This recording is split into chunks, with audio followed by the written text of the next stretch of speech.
Now let's understand the power stages in DC machines, or it is also called as the power flow diagram of DC machines. Now for this, I checked couple of books just to have the reference, and I found that the books are really confusing. I mean, they have given the details just so that you can use it in exam. It is very exam oriented, and I really don't like that.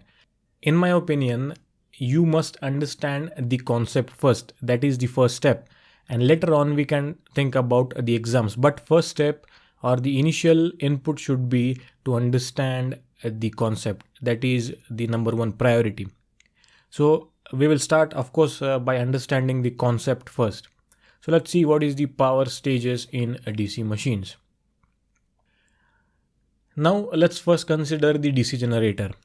As we know, in DC generator, we give mechanical power as the input, and then that mechanical energy is converted into electrical energy. That is the basic function of DC generator. So the input of DC generator is the mechanical power. This is the ultimate first input we have to our machine, mechanical power. Now, once we give the mechanical power as input, what happens? If you are saying the mechanical power is getting converted into electrical power, then the answer is wrong. Yes, that's not what happens. When you give mechanical power as input, the first thing that happens is the mechanical losses. Yes, and those mechanical losses includes the friction, windage, and of course the core losses. So when we give the mechanical power as input, the first thing happen is the mechanical losses, right? And after that, what remains is getting converted into electrical power. Understood? We are giving mechanical power as input, then there will be some losses taking place, and after that losses, whatever power remains, that will be converted into electrical power. So after the mechanical losses, we will get electrical power. So mechanical power converted to electrical power. That is the third stage. Now, once the electrical power is generated in the armature, what is the next step? Again, if you are saying we will get electrical power as the output, then that is not the right answer. Once the electrical power is generated, there will be electrical losses, right? The copper losses, what we saw in the previous video. So we use a lot of windings, field winding, armature winding, compensating winding, interpoles, etc. And all these windings will have some losses, and that is what we call as copper losses. So once the electrical power is generated, there will be electrical losses, and whatever power remains after the losses will be, we will get that as electrical power output, and that is our ultimate output. So the first input is the mechanical power, and after that we get electrical power as the output. Now whatever happens in between these two is what we call as the power stages of a DC machine, or the power flow diagram of the DC machines. Now this power flow diagram is particularly for DC generator.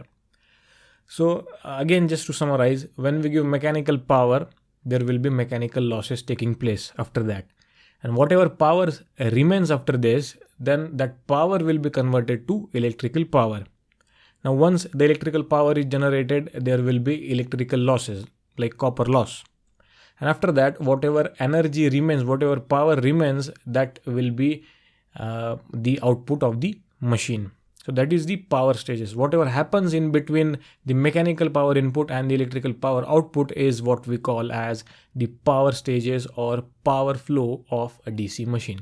Right? Simple. It is really easy. Now this power flow diagram is particularly for DC generator, and DC motor is also same. The only thing is we have to reverse the process.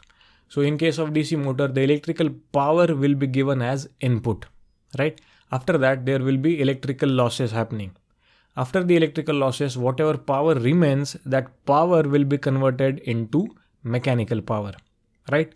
And after the mechanical power is generated, there will be mechanical losses. And after that losses, whatever power remains, we will get that as the output. So that will be the power stages for DC motor. It is really simple. Now, the only thing we need to do here is that we need to put this information into a systematic format. So let me do that here. So here on your screen, as you can see, we have put everything into the systematic format, and this you can also represent in your exam, but of course only after you understand the concept. So this diagram also represents the same thing what we saw a few minutes back. The stage A here, this is the main stage or the first input, that is the mechanical power input. After the mechanical power is given, there will be friction, windage and core losses. After that, the stage B, electrical power will be developed in the armature, right?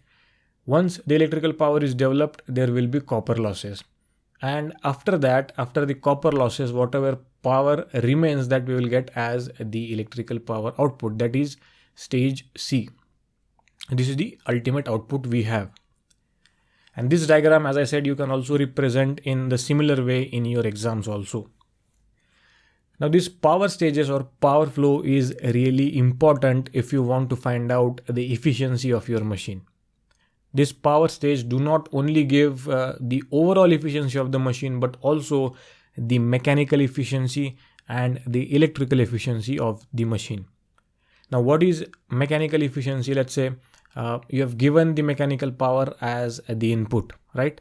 And as an output, you are getting electrical power developed, right? This is the output of mechanical power.